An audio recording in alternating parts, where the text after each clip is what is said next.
নমস্কার বন্ধুরা, হোম কুকসে আপনাদের সকলকে স্বাগত। আজকে আরও একটি নতুন রেসিপি নিয়ে চলে এসেছি। আজকের রেসিপি হলো দই চিকেন। তাহলে চলুন আর কথা না বাড়িয়ে সরাসরি রান্নাটিতে দেখা যাক। তার আগে বলে দিই, যারা যারা আমার চ্যানেলটিকে এখনও পর্যন্ত সাবস্ক্রাইব করনি তারা প্লিজ আমার চ্যানেলটিকে সাবস্ক্রাইব করে দিও এবং পাশে থাকা বেল আইকনটি প্রেস করে দিও। তাহলে চলুন রান্নাটা শুরু করা যাক। চিকেনটাকে খুব ভালো করে ধুয়ে নিয়েছি। তারপর পরিমাণ মতো নুন দিয়ে দিলাম ও 2 চামচ গোলমরিচের গুঁড়ো দিয়ে দিলাম। দিয়ে ভালো মতো চিকেনটার মধ্যে মাখিয়ে 30 মিনিটের মতো রেখে দেব।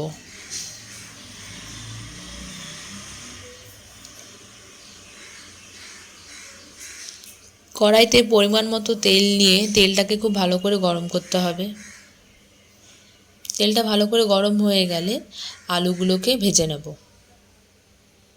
আমি বড় বড় করে আলুগুলো কেটেছি, যেহেতু মাংসের আলু একটু বড় বড় করে না খেলে হয় না। পরিমাণ মতো একটু নুন দিয়ে দিলাম ও সামান্য একটুখানি হলুদ গুঁড়ো দিয়ে আলুটাকে বেশ ভালো করে ভেজে নেব।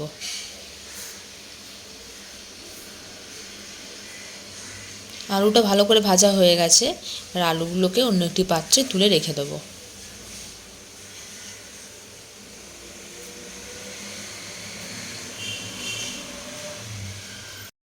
তারপর ওই তেলের মধ্যে 2টো দারচিনি, 2টো ছোটো এলাচ আর 2টো লবঙ্গ দিয়ে দিলাম, আর কিছুটা গোটা গোলমরিচ দিয়ে দিলাম।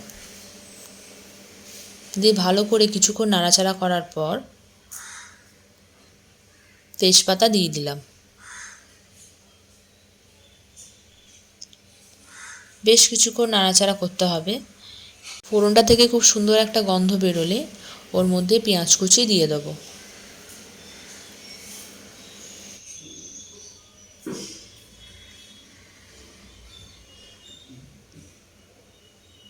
পেঁয়াজটাকে বেশ লাল লাল করে ভাজতে হবে। একটু সময় নিয়ে রান্নাটা করতে হবে। পেঁয়াজটা ভালো মতো ভাজা হয়ে গেছে। এরপর এর মধ্যে আদা রসুনের পেস্টটা দিয়ে দেবো। দিয়ে ভালো করে পেঁয়াজের সাথে মিশিয়ে নিতে হবে।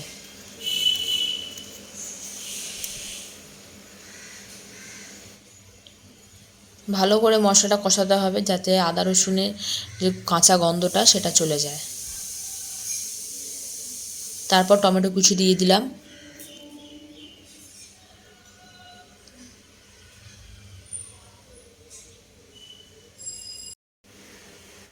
টমেটোটা বেশ ভাজা ভাজা হয়ে গেলে ওর মধ্যে কুচনো কাঁচা লঙ্কা দিয়ে দিলাম এবং কুচনো শুকনো লঙ্কা দিয়ে দিলাম। দিয়ে ভালো মতো করে মিশিয়ে দিতে হবে। ভালো করে মেশানো হয়ে গেলে ওর মধ্যে 1 চামচ ধনে গুঁড়ো দিয়ে দিলাম। ভালো মতো করে মশলাটাকে মিশিয়ে দিতে হবে।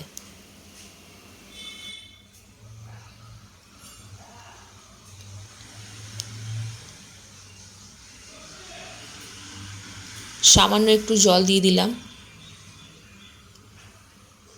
জল দিয়ে ভালো মতো করে মশলাটাকে মিশিয়ে 5 মিনিটের মতো চাপা দিয়ে কম আঁচে মশলাটাকে খুব ভালো করে কষাতে হবে।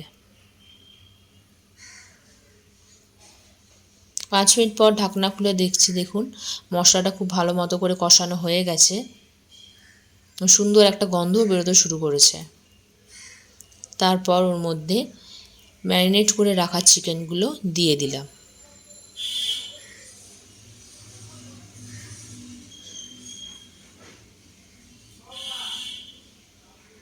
চিকেনগুলোর সাথে মশলাটা খুব ভালো মতো করে মিশিয়ে দিতে হবে।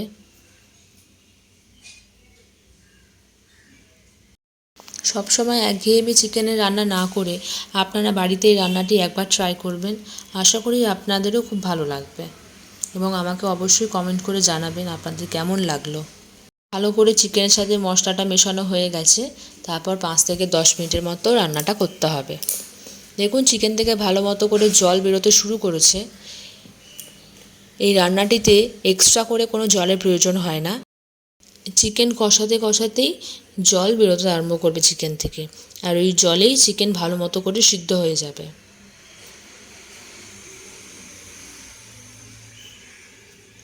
তারপর কাজু বাদাম বাটা দিয়ে দিলাম। ভালোভাবে কাজু বাদাম বাটাটা মিশিয়ে দিতে হবে। রান্নাটা কিন্তু পুরোটাই লো টু মিডিয়াম ফ্লেমে করবেন।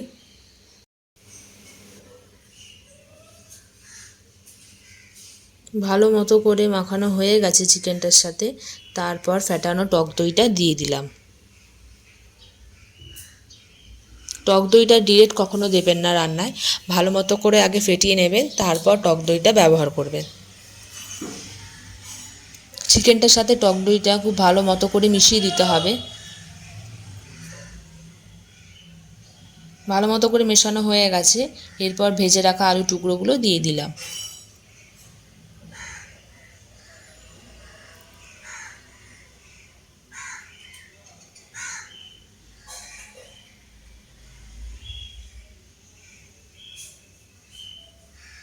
তারপর চাপা দিয়ে 15 থেকে 20 মিনিটের মতো লো ফ্লেমে রান্নাটা করতে হবে।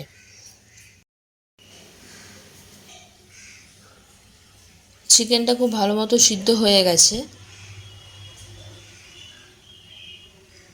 তারপর ওপর দিয়ে ধনেপাতা কুচি ছড়িয়ে দিলাম। আপনারা চাইলে কসুরি মেথিও দিতে পারেন। ভালো মতো করে মিশিয়ে নিতে হবে।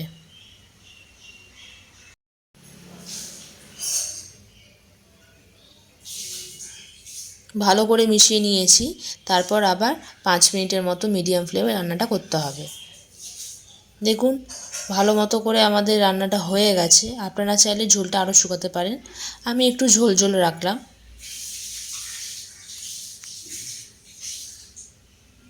তারপর 2 চামচ গরম মশলা গুঁড়ো দিয়ে দিলাম।